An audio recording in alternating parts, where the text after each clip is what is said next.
Bismillahirrahmanirrahim. Assalamualaikum warahmatullahi wabarakatuh. Selamat sore semuanya. Selamat bergabung ya live sama Teteh sore hari ini. Mudah-mudahan kita semuanya ya sore hari ini diberikan kesehatan sama Allah lahiriah dan juga batiniah kita, dan kita selalu mengharap sama Allah ridha, maghfirah, inayah Allah yang selalu menyertai kita. Amin ya Allah ya rabbal alamin.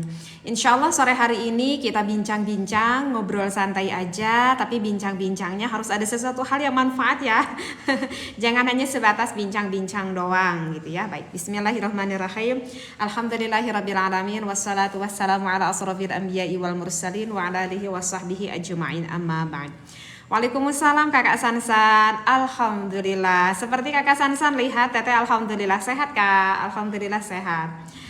Agar badan gak capek minum apa ya Teh? Minum kopi lah.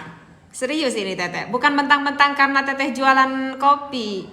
Bukan mentang-mentang karena Teteh jualan kopi Kak Bandi, tapi memang yang Teteh rasakan sendiri dan banyak sekali orang yang berkomen sama Teteh minum kopi lanang jagat ini seger katanya badannya. Yang kalau bangun tidur sering reget-reget di punggung, di pinggang agak sakit, ketika bangun tidur sekarang banyak yang fresh, yang seger gitu. Itu bagus sekali untuk staminanya. Serius ini Teteh Kak Bandi. Mau tanya boleh. Kakak Sifar mau tanya apa Kakak? Pegal-pegal sama males, itu kalau malesnya, iya, kalau malesnya gak bisa lah. Kalau malesnya itu harus dari hati kita loh Kakak. Ya, tapi serius nih Kak, kalau kita minum kopi enak aja gitu, bawaannya ke tubuh enak aja, seger, fresh. Pegal, enggak pegal-pegal, enak aja. Nah, serius nih, nanti Kakak Bandi coba. Nanti sama Kakak Bandi coba nih minum kopinya. Seger, fresh ke tubuh kita ini. Banyak banget orang yang komentar tuh seperti itu.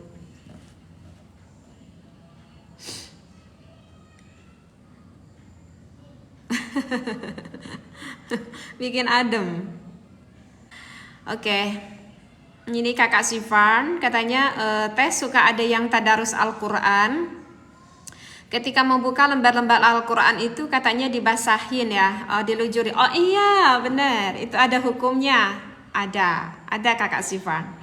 Iya. Tapi sekarang kayaknya agak jarang banget ya Kakak Sifan, kalau kita lihat anak-anak sekarang gitu, kalau sekarang tuh ngaji Quran, ngaji Iqra, sekarang kan sudah ada apa tuh kayak telunjuk gitu ya. Jadi kalau dibukakan itu ngaji Iqra, ngaji Quran itu biasanya pakai ada pegangan gitu yang beli ya, pakai telunjuk. Itu kalau waktu dulu Teteh anak kecil gitu. Kalau dulu anak Teteh kecil itu suka pakai kertas itu digulung-gulungkan ya gitu. Terus Teteh juga sering lihat gitu waktu dulu itu kayak orang-orang tua dulu itu kalau misalkan buka lembaran Quran itu suka gini kan, terus gitu kan. Nah itu sebetulnya kalau misalkan kita membuka lembaran Al-Quran, kita menggunakan air liur kita seperti itu hukumnya boleh atau tidak. Masya Allah, ini memang ya di dalam fikih itu sangat lengkap sekali ya. Waalaikumsalam Kakak Ferdian. Amin Kak Bandi ya.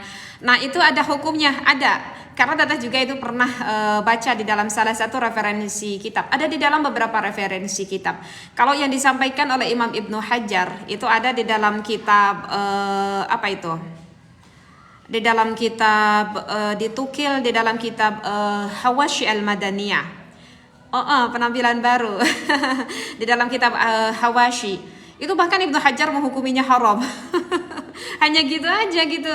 Ya. Cuman gitu aja Teteh kok masa haram. Maksudnya haram itu menurut Ibnu Hajar kalau misalkan kita bermaksud untuk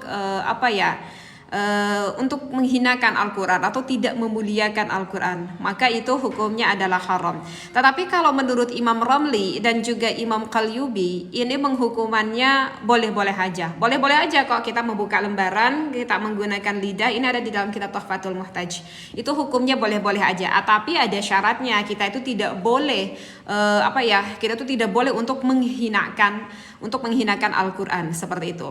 Meskipun menurut Imam Ar-Ramli sendiri di dalam kitab yang lain, di dalam kitab Fatawi itu ditambahi. Kalau menurut Imam Ramli itu adalah jika bermaksud ketika kita menggunakan lidah tersebut, menggunakan air ludah tersebut agar memudahkan kita untuk membuka lembaran-lembaran Al-Quran tersebut. Nah itu maka hukumnya boleh seperti itu. Jadi intinya secara simpelnya gini deh Kakak ya, tadi yang bertanya secara simpelnya gini, kalau misalkan kita membuka lembaran itu adalah bertujuannya dikarenakan susah membuka lembaran, kemudian kita tidak bermaksud untuk untuk menghinakan sama sekali, naudzubillah, maka ya jelas itu hukumnya boleh gitu. Tapi kalau misalkan kita ada bertujuan maksud dalam hati menghinakan, karena ini kan air ludah meskipun tidak najis ya, tetapi bisa dikatakan cukup menjijikkan kan. Nah, yang penting niatnya aja, niatnya seperti itu ya. Oke, Teteh katanya bacaan Maliki di surat An-Nas itu tidak boleh dipanjangkan. Oh, benar. Tapi kok di Fatihah mimnya itu dipanjangkan. Oke, ini yang bertanya sangat apa ya? Ini kakak yang bertanya sangat jeli sekali ini pertanyaannya. Oke. Ini bagi yang mendengarkan ya. Ini kata kakak. Apa bedanya ya? Oke, siap. Di dalam surat Al-Fatihah kita membaca Maliki Yaumiddin, gitu ya Kak ya. Kita bacanya 2 harakat, Maliki Yaumiddin. Sedangkan kalau di dalam surat An-Nas juga ada lafaz Maliki, tetapi mimnya kita pendekkan, Malikin Nas. Mungkin kakak berkata loh, kenapa teh sama-sama Maliki gitu ya, sama-sama Maliki. Amin Kak Bolon. Sama-sama Maliki, tapi kenapa kalau di dalam surat An-Nas Malikinya dipondokkan, kalau di dalam surat Al-Fatihah Malikinya kita panjangkan. Nah, itu alasannya kakak. Kenapa di dalam, berarti ini kita berbicaranya menurut ulama ahli qiraat ini ya. Kalau soal bacaan di dalam Al-Quran, ini menurut ulama ahli qiraat nih. Kenapa di dalam surat An-Nas kita bacanya tidak boleh dipanjangkan mimnya? Karena itu nanti artinya akan menjadi pengulangan arti, karena kan apa itu Malikin Nas, itu kan Malikin Nas, yang memiliki, ya kan, seperti itu, yang memiliki manusia, artinya kan seperti itu. Nah, sedangkan kan pengulangan arti yang memiliki manusia itu akan terjadi pengulangan arti sebab pada lafaz sebelumnya itu kan ada lafaz apa? Qul a'udzu birabbin nas, itu kan ya, ayat sebelumnya itu kan Qul a'udzu birabbin nas, ucapkanlah itu kan, a'udzu aku meminta perlindungan, aku nyukeun pangraksa muncak orang Sundamanya, birabbin nas, itu kan lafaznya itu kan sebelumnya itu birabbin nas, yang memiliki manusia. Kemudian dilanjutkan lagi Malikin Nas, yang memiliki manusia. Berarti nanti akan jadi ada pengulangan pengulangan arti. Makanya kalau dipanjangkan itu akan menjadi pengulangan arti di dalam lafaz Malikin Nas. Makanya mimnya kita pendekkan. Itu kalau yang pernah teteh dengar itu menurut menurut ulama ahli qiraah ya. Waalaikumsalam Kakak Denden. Amin, Masya Allah. Amin Kakak Bolon, amin. Mudah-mudahan bermanfaat ya. Kalau misalkan ada yang salah, mohon kalau sekarang ada yang salah, mohon dibetulkan pada saat ini juga gitu ya. Nah, seperti itu kakak ya, alasannya kenapa di dalam lafaz Maliki itu tidak boleh dipanjangkan. Alasannya itu karena pengulangan arti kakak, seperti itu. Sedangkan kan kalau di dalam lafaz Al-Fatihah Maliki Yaumiddin, yang meratui gitu kan, yang meratui Yaumiddin, yang meratui pada hari kiamat, yang memiliki pada hari kiamat. Nah, seperti itu kan. Nah, itu kan kalau di dalam lafaz Maliki Yaumiddin kan itu tidak ada perubahan, tidak ada penambahan atau pengulangan arti seperti itu. Karena kan di dalam lafaz Maliki Yaumiddin itu kan idhofahnya itu kan lafaz ad-din, hari pembalasan. Sedangkan kalau idhofahnya di dalam lafaz surat An-Nas kan itu idhofahnya itu adalah kata Rabbnya, seperti itu ya, kata Rabbnya. Nah, itu alasannya kakak. Sambil baca sholawat Jibril. Ya pernah ya teteh itu bersalawat sedikit ya. Agak malu ini teteh kalau sambil bersolawat. Nah itu kakak ya alasannya biar tidak pengulangan arti. Dan alasan yang kedua bisa saja itu menyesuaikan dengan turunnya lafaz tersebut. Jadi Allah itu tidak mengkiaskan kepada surat-surat yang lain seperti itu. Dan yang ketiga bisa juga menjadi alasan bahwa betapa rahasia yang terdapat di dalam Al-Quran itu banyak yang terjangkau, yang kemungkinan besar itu yang tidak terfikir ya oleh akal pikiran manusia. Nah, itulah bisa menjadikan 3 alasan kenapa Malikiyah di dalam surat An-Nas itu tidak boleh dipanjangkan. Kalau kakak Taufik itu tidak punya sakit jantung mah hipertensi, kalau kakak Taufik tidak punya sakit jantung mah hipertensi, bagusnya itu pengobatan menggunakan kedua kopi kak, menggunakan lanang jagat dan juga menggunakan lanang godek. Aturan minumnya kalau untuk pengobatan itu jagat itu pagi siang, godek itu jam 7 malam gitu ya, seperti itu. Kakak MC Yono, kalau kakak MC Yono itu tidak punya sakit jantung mah hipertensi, teteh sarankan kakak cekot yang lanang godek, karena yang lanang godek itu kandungan nutrisinya itu 4 kali lipat lebih tinggi daripada lanang jagat kakak, kalau yang lanang godek itu. Oke, kakak Muahi, teteh, zaman sekarang kan orang tuh sering flexing ya. Emang boleh mengumbar keberhasilan dan kekayaan? Aduh, ini pertanyaannya agak cukup sensitif ini ya, karena sekarang iya, kakak Taufi, kakak anak rantau, coba nanti malam ikuti lagi live sama teteh ya, biar kakak itu pengen tanya-tanya lebih jelas tentang kopinya. Nanti kakak sekitar malam deh, sekitar jam 9 ikuti lagi live teteh ya, biar kalau masih ada yang belum paham ditanya aja dulu ya. Tapi sekarang kalau ada yang bertanya ngaji, teteh lebih fokusnya ke ngaji, mohon maaf banget ya kak Taufi, kak anak rantau ya. Oke. Tadi yang flexing katanya ya. Emang boleh kita itu mengumbar-ngumbar keberhasilan atau kekayaan kita seperti itu? Emang kita boleh? Oke. Sebelum teteh ngejawab akan bagi orang apakah boleh tidaknya kita memflexingkan akan kekayaan kita atau keberhasilan kita, teteh mau titip pesan aja satu dulu ya. Teteh mau titip pesan dulu. Mau titip pesan nih bagi apa ya? Mau titip pesan bagi orang yang melihatnya. Oke, orang yang melihat, kan sekarang kan udah zamannya sosmed ya. Sekarang udah zamannya TikTok, zamannya YouTube sekarang gitu ya, atau di Facebook atau dimanapun itu sekarang udah zamannya ya. Mulai dari anak kecil sampai ke kakek-kakek, nenek-nenek itu sekarang semua gemar gitu kan melihat TikTok gitu ya. Dan sekarang itu banyak sekali konten-konten yang menunjukkan menurut mereka itu adalah flexing seperti itu. Teteh cuma mau titip dulu kasih pesan bagi orang yang matanya, yang nonton, yang lihat, bersihkan dulu hatinya ya. Bersihkan dulu hatinya. Kalau kita lihat video ada yang menurut kita bahwa itu adalah flexing, bersihkan dulu hati. Jangan sampai mata kita itu lupa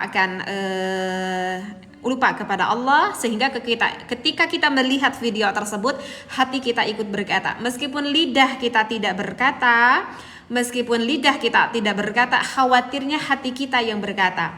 Ya, maksudnya hati kita yang berkata itu, waalaikumsalam Kak Nur Fadli. Khawatirnya hati kita itu sehingga berburuk sangka. Itu yang dikhawatirkan. Khawatirnya hati kita itu berburuk sangka terhadap orang yang memflexingkan akan keberhasilannya itu. Jadi teteh titip pesan ya, thank you Kak Nur Fadli. Teteh titip pesan itu aja dulu ya, bagi kalian semua, matanya harus selalu fokus, telinganya harus selalu fokus, hatinya yang paling penting harus selalu fokus ketika kita melihat suatu tontonan apapun itu. Itu paling titip pesannya itu aja dulu ya. Karena jangan sampai ketika kita melihat sesuatu, Masya Allah, kita nggak sadar dosa nih hati kita. Itu dosa hati itu lebih berat seperti itu ya. Oke, itu adalah titip pesan bagi kita. Sekarang teteh mau sedikit titip pesan bagi orang yang menurut mereka itu adalah memflexingkan. Nah, kita itu nggak bisa suudzon terhadap orang yang memfleksikan tersebut. Karena jika ada seseorang yang mempublikasikan kekayaannya ataupun keberhasilan dari pekerjaannya atau apapun itu deh keberhasilannya, kalau orang tersebut sengaja dengan alasannya untuk menyombongkan diri, dengan alasan untuk berujub, dengan alasan untuk menyakiti orang lain, ya jelas lah kalau itu hukumnya haram ya. Mungkin kita juga pada tahu, ya itu jelas lah itu hukumnya haram kalau ada tujuannya seperti itu. Tapi kalau kita tuh tujuannya ketika kita melihatkan keberhasilan yang kita lakukan apapun itu, tetapi kalau kita tujuan di dalam hatinya adalah tahaddus bin ni'mah. Tahaddus bin ni'mah itu adalah kita itu menceritakan kepada orang lain akan kebesarannya, maha baiknya Allah, mempublikasikan akan nikmat-nikmat Allah yang begitu besar. Padahal aku ini orang yang berdosa sekali, tetapi Allah memberikan aku nikmat yang begitu besar, yang luar biasa, yang tak henti-hentinya. Nah, tujuan kita itu baik. Tujuan kita itu adalah tahaddus bi ni'mah, agar orang itu bisa bersyukur akan nikmat yang Allah berikan. Nah, kalau kita niatnya seperti itu ya nggak apa-apa. Kalau niat seperti itu ya baik-baik aja. Bahkan itu disunnahkan. Kalau ada niat dalam hati, kita menceritakan kepada orang lain nikmat yang Allah berikan pada kita, dan kita niat dalam hati itu tahaddus bi ni'mah, itu justru disunnahkan. Karena itu kan ada di dalam surat apa itu? Di dalam surat Wadduha ya kan? Wa amma bi ni'mati rabbika fahaddis. Kan gitu ya? Di dalam surat Wadduha juga. Jadi adapun dengan nikmat Rabbmu, maka kan fahaddis, ya ceritakan, fahaddis, ceritakan, fahaddis, ceritakan. Seperti itu. Nah gitu ya Kak. Jadi kita nggak bisa bersuudzon terhadap orang tersebut. Ah ini flexing nih, ini sombong nih, nggak bisa. Itu kan urusan hati seseorang. Emang kita tahu sama hati seseorang? Kan kita nggak tahu. Makanya itu yang harus waspada tuh. Itu adalah kita yang melihatnya. Ya karena kalau yang melihatnya mungkin ada ribuan, mungkin ratusan ribu, mungkin jutaan. Nah, nanti hatinya yang sakit, itu yang bahayanya. Tetapi yang orang memfleksikan itu kan cuma dirinya sendiri. Seperti itu. Ya jadi kita tidak boleh bersuudzon intinya ya kepada orang lain. Nah cuman yang gimana nih teh kita tuh bisa membedakan ya, kita tuh harus bisa membedakan mana di antara pamer dan mana di antara tahaddus bi ni'mah. Kalau kita punya ilmu mungkin kita akan bisa sedikit membedakan. Kalau orang yang pamer, kalau orang yang ujub, itu akan berangkat dari hatinya itu dari apa ya, dari suatu kekurangan, dari suatu kedangkalan akan akalnya. Itu karena orang tersebut tidak terlalu paham akan ilmunya. Tapi kalau misalkan yang tahaddus bi ni'mah, itu akan timbul di dalam hatinya, itu muncul dari sikap ketawaduan dan disertai kesadaran akan betapa baiknya Allah. Itu jadi apakah kita itu ketika membuat VT-nya itu tanya dulu hati kita, niatnya apa ini? Niatnya apa? Itu yang bisa menjawabkan hati kitanya masing-masing. Nah, di antara yang bisa membedakan antara ujub, antara takabur, antara tahaddus bi ni'mah itu adalah jika yang muncul hati kita, tandanya, ini tandanya, tapi teh aku masih bingung nih teh tandanya. Oke, kita tanya hati kita seperti ini. Biasanya kalau orang yang berujub, orang yang bertakabur, itu perasaan hatinya akan berkata seperti ini. Aku merasa layak mendapatkan nikmat ini daripada orang lain. Ini. Aku merasa layak mendapatkan nikmat ini daripada orang lain karena bahwa kita itu merasa lebih baik, bahwa kita itu merasa lebih pinter, bahwa kita itu merasa lebih soleh. Maka itu adalah ujub, ya kan? Karena kan definisi ujub sendiri kalau kita lihat di dalam kitab Bidayah itu kan i'jabul mar'i bin nafsih. I'jabul mar'i bin nafsih. Jadi ketika seseorang merasa wah dengan dirinya, ini banyak loh, ini banyak. Misalkan teteh contohkan gini, takutnya kurang paham. Misalkan dulunya kita itu orang yang ya bisa dikatakan di dalam ekonomi itu tidak terlalu beruntung misalkan gitu ya. Rumah masih ngontrak, makan aja cukup susah gitu ya. Akhirnya orang tersebut sekarang tuh berjualan misalkan. Berjualan online misalkan atau apapun itu deh ya. Mau lewat kerja di kantor, mau usaha apapun itu, berhasil. Orang itu berhasil. Nah, sehingga di dalam hatinya orang itu merasa begini. Akhirnya sekarang orang itu kaya gitu ya, gitu ya, uangnya melimpah, rumahnya gede kayak sultan misalkan. Kalian tahu gak kenapa aku itu sekarang punya rumah yang begitu mewah begini, punya kendaraan yang begitu ginclong gini? Itu dikarenakan aku adalah seorang pekerja yang luar biasa. Aku adalah seorang pekerja ini kalau bukan karena aku, hello Kak Tardi, ini kalau bukan karena kesemangatan aku, ini kalau bukan karena aku, selalu dia menunjuk pada tangan dirinya sendiri. Oh kalau bukan karena aku ini, oh kalian tahu gak dulu ini aku susah, kalau aku enggak berusaha seperti ini, aku tuh enggak akan seperti ini. Dia lupa sama Allah. Bahkan orang-orang ini seperti ini biasanya dia orang-orang kayak gini tuh gak mau zakat. Sayang dia kalau mau zakat, mau sedekah aja dia sayang. Karena merasa kekayaan yang ia dapatkan, keberhasilan yang ia dapatkan itu adalah atas hasil dasar dirinya sendiri. Dia lupa mengaitkan kepada Allah. Itu biasanya orang yang ujub, orang yang sombong tuh tandanya seperti itu. Maka kita tanya aja nanti sama diri kita. Ketika kita memflexingkan dalam suatu video, ada gak hati kita seperti itu? Dan biasanya orang yang ujub, orang yang sombong, dan tanda yang keduanya biasanya itu apa ya? Jadi berambisi, biasanya seperti itu. Terlalu ambisius akan apa yang ia dapatkan. Biasanya tanda yang keduanya seperti itu, ya. Jadi kalau apa tadi ya, yang baiknya ya kita itu diniatkannya itu adalah kalau tahaddus bi ni'mah, menunjukkan ketawaduan kita, itu tidak apa-apa, ya. Begitu kakak ya. Jadi intinya kita tidak boleh bersuudzon kalau untuk kita, tapi kalau untuk kita sendiri ya gitu, kita boleh memfleksingkan dengan tujuannya adalah tahaddus bin ni'mah. Teteh kumaha hukumna upami ngaos Al-Quran tapi dina makhraj hurufna tak acan sampurna. Yang penting kakak Angga Saputra sampai sekarang kakak Angga itu terus ngaji. Udah aja. Kakak sekarang ngaji Al-Quran, makhrijul hurufnya belum sesuai, panjang pendek tajwidnya belum sesuai, ya, nggak apa-apa. Yang penting sampai saat ini kakak terus belajar mengaji. Karena begini kakak, kalau kita misalkan ngaji ini di majelis ta'lim, di madrasah, kita ngaji di masjid, ada ajengannya, ada ustadzahnya, ada guru ngajinya, kita terus ngaji Quran. Salah dibetulin sama guru ngajinya, salah dibetulin sama guru ngajinya. Kata guru ngajinya jangan lupa ya ngadaras di rumah. Ngadaras di rumah kita itu masih ta'aluk kepada guru kita, masih ta'aluk, masih kita berhubungan dengan guru kita. Meskipun kita ngaji di rumah enggak dilihat sama guru kita, enggak apa-apa. Ketika kita salah membaca itu tidak akan menjadi dosa bagi kita, tidak akan menjadi dosa. Wong namanya juga belajar. Yang penting kakak itu tetap harus ada gurunya. Kecuali kalau kakak itu udah tahu enggak terlalu paham baca Al-Quran, ngajinya masih balelol gitu ya, tapi kita enggak punya guru.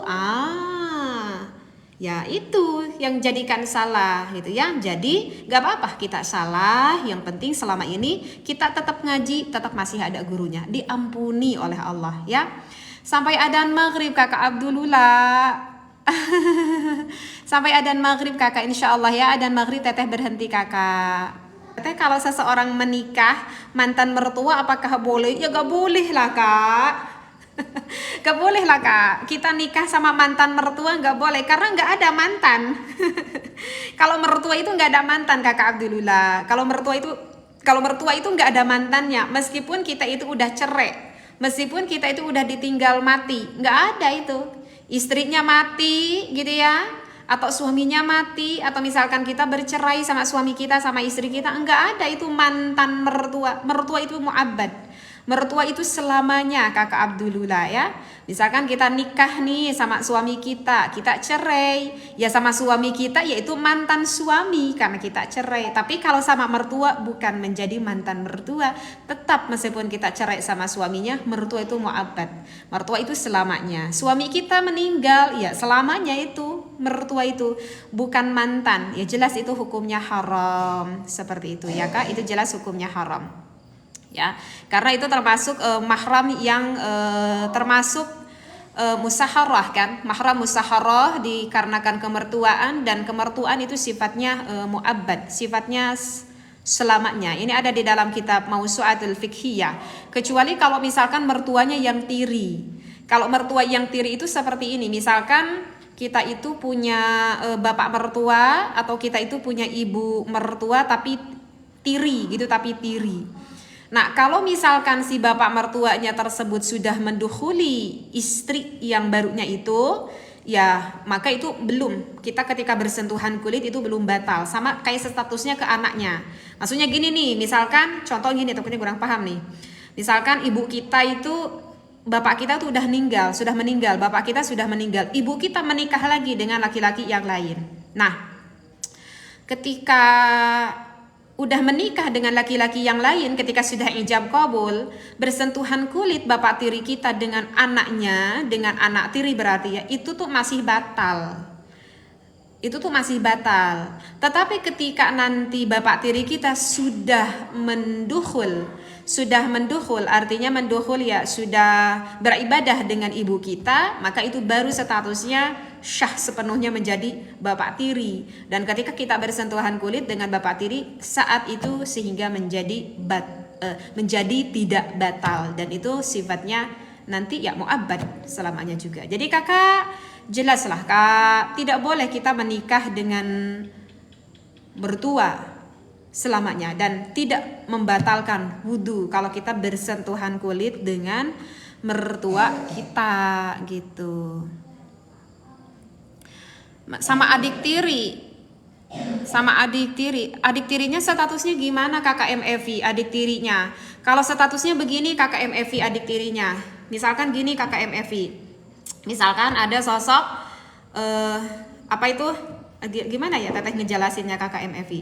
Misalkan kita itu punya ibu gitu ya kakak MFI, kita tuh punya ibu, bapak kita tuh sudah meninggal kakak MFI, ibu kita kan berarti janda ya. Misalkan ibu kita tuh punya anak satu, siapa kakak MFI ini laki-laki nih, ibu kita tuh punya anak satu laki-laki, kita kan kakak MFI. Nah kemudian ibu kita itu menikah dengan laki-laki yang lain, dan laki-laki yang lain itu misalkan istrinya udah meninggal juga, dan laki-laki yang lain itu juga punya anak, dan anaknya itu perempuan. Akhirnya akhirnya ibu kakak MFI itu menikah dengan laki-laki yang lain gitu ya, yang tadi.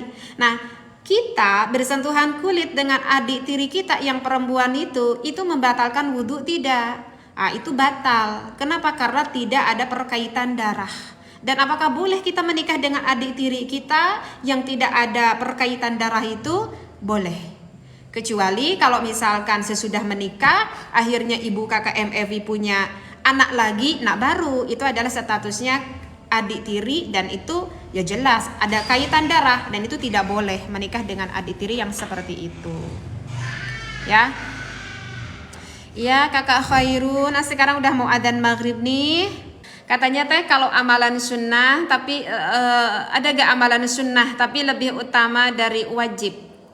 Ada enggak ya amalannya itu sunnah tetapi lebih mengutamai dari yang wajib? Ada kakak, ada. Itu teteh ingat di dalam kitab Asbah wa Nadzair ya, itu ada di dalam kitab Asbah wa Nadzair.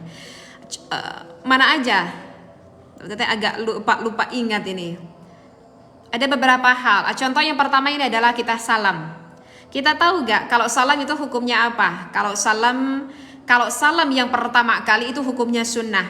Kalau salam yang pertama kali itu hukumnya sunnah. Maksudnya gimana deh salam yang pertama kali itu hukumnya sunnah? Misalkan gini, kita tuh ketika mau masuk ya ke dalam suatu rumah atau ke dalam suatu majelis, misalkan kita itu berempat, misalkan kita itu berlima, kita itu orang yang pertama kali dulu masuk ke dalam rumah tersebut atau ke dalam majelis tersebut. Nah, orang yang pertama kali masuk itu sunnah, hukumnya mengucapkan salam. Orang yang pertama kali. Jadi orang yang kedua di belakang kita, orang yang ketiga di belakang kita itu tidak sunnah mengucapkan salam. Jadi kalau udah ada satu orang yang mengucapkan salam, ya udah, yang di belakang itu gak perlu ngucapin salam. Yang pertama assalamualaikum, yang kedua assalamualaikum, enggak gitu juga, udah cukup. Sunnahnya itu bagi orang yang pertama. Nah itu kan hukumnya sunnah. Oke? Tetapi apakah kalian tahu sementara menjawab salam itu hukumnya apa? Kalau menjawab salam kan itu jelas hukumnya wajib. Berarti begitu kan? Ya, jadi itu mengungguli perkara yang sunnah, mengungguli perkara yang wajib, mengungguli perkara yang sunnah. Padahal kalau kita bicara hukumnya, mengucapkan salam adalah sunnah, tapi menjawabnya itu adalah wajib. Berarti mengungguli kan? Seperti itu. Kemudian apalagi contohnya? Contohnya adzan. Contohnya adzan. Adzan itu hukumnya gimana teh? Adzan itu hukumnya sunnah. Adzan itu hukumnya sunnah, tidak wajib, tidak. Adzan itu hukumnya sunnah, tidak wajib. Tetapi kalau kita menjadi imam itu hukumnya fardu kifayah. Ya. Jadi dalam masjid nih misalkan, di dalam satu kampung misalkan, kalau misalkan tidak ada yang melakukan sholat berjamaah, aduh masya Allah, khawatir ya di kampung tersebut. Karena itu hukumnya adalah fardu kifayah. Nah, menjadi imam itu hukumnya fardu kifayah, tetapi adzan itu hukumnya adalah sunnah. Kalau kita lihat dari hukum, menjadi imam fardu kifayah, berarti kan hukumnya wajib. Tetapi kalau membaca adzan itu hukumnya apa tadi? Yang tadi kata sunnah. Tetapi apakah kalian tahu mana yang lebih utama, adzan atau menjadi imam? maka yang lebih utama itu adalah menjadi muadzin. Itu hukumnya padahal sunnah. Kenapa? Karena lebih baik mengumandangkan azan daripada kita menjadi imam. Karena apa? Karena kalau mengumandangkan azan itu kan terdengar bagi seluruh orang yang ada di dalam kampung tersebut. Sehingga yang tadinya itu tidak ingat kepada waktu sholat, akhirnya karena udah ada yang azan, sekarang udah waktunya azan ya, udah waktunya sholat ya. Orang-orang kan jadi pada ingat. Padahal kalau kita bicara hukum, imam fardu hukumnya wajib kan? Azan sunnah. Tapi lebih utama mana? Azan. Seperti itu. Ada berapa hal itu? Ada 4 hal itu. Kemudian apa lagi ya? Hutang. Kemudian hutang. Melubarkan hutang. Tahu melubarkan hutang? Ya, melubarkan gitu. Kalau melubarkan hutang itu hukumnya gimana? Melubarkan hutang itu hukumnya sunnah. Tapi kalau kita memberi kelonggaran waktu, itu hukumnya adalah wajib. Memberi kelonggaran waktu. Misalkan ada orang yang minjem duit nih sama kita. Minjem duit nih 100.000 buat makan. Insya Allah nanti aku bayar 3 hari lagi. Nah, 3 hari ini ceritanya 3 hari dia mau bayar sama kita 100.000 itu. Kita datanglah ke rumahnya, mau nagih utang tersebut. Aduh kakak, mohon maaf banget, ini ada sebetulnya aku untuk membayar utang aku ini 100.000. Tapi kalau misalkan aku bayarkan ini utang, aku nanti gak bisa makan. Karena uang aku tuh cuma segini-gininya. Misalkan uangku tuh cuma segini-gininya, aku nanti gak bisa bayar, aku nanti gak bisa beli beras, aku gak bisa makan. Nanti gimana anak-anak aku, mohon dikasih kelonggaran waktu ya untuk bayar utangnya seminggu aja lagi. Itu adalah hukumnya wajib. Untuk melonggarkan waktu tersebut karena lihat kita kondisi keadaannya itu. Kita lihat dulu kondisi keadaannya. Ini benar orang-orangnya benar gak mampu gitu ya. Nah kita melonggarkan itu hukumnya wajib. Kalau misalkan kita melubarkan itu hukumnya adalah sunnah. Tetapi apakah kalian tahu kalau di dalam kondisi seperti ini bahwa melonggarkan itu lebih utama.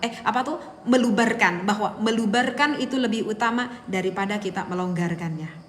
Padahal kan kalau kita berbicara dari hukum, melonggarkan waktu wajib, melubarkan sunnah. Tetapi lebih utama kita lubarkan aja daripada kita membebankan melonggarkan waktu. Karena kita lihat kondisi orang ini benar-benar ini orang yang gak mampu. Itu adalah satu hal lagi yang sunnah ternyata lebih unggul daripada yang wajib. Kemudian yang satu lagi kita berbicara tentang wudhu. Wudu sebelum masuk, wudu sebelum masuk waktu sholat itu hukumnya adalah sunnah. Misalkan sebelum kita adzan zuhur 5 menit sebelumnya, 10 menit sebelumnya kita sudah siap-siap nih punya wudu, dan itu hukumnya adalah apa? Sunnah. Tapi kalau sudah adzan zuhur, kedengar adzan zuhur, berarti kan sudah masuk kewajiban untuk kita melakukan salat fardu zuhur. Maka jelas dong ketika kita mau salat fardu zuhur wajib kita itu mempunyai wudu. Berarti kalau wudu sebelum waktu sholat hukumnya sunnah, sesudah waktu sholat, masuk waktu sholat berarti hukumnya wajib. Tetapi apakah kalian tahu ternyata sunnah lebih utama daripada yang wajib? Maka yang lebih utama lebih baik mendahulukan punya wudu sebelum datang waktu. Padahal kalau kita lihat hukum, ini hukumnya sunnah, kalau sesudah masuk hukumnya adalah wajib. Nah itu kakak ya yang bertanya. Jadi ada beberapa hal yang hukumnya sunnah tetapi mengungguli akan kewajiban kita. Udah adzan maghrib. Kayaknya teteh gak bisa lanjut lagi ya.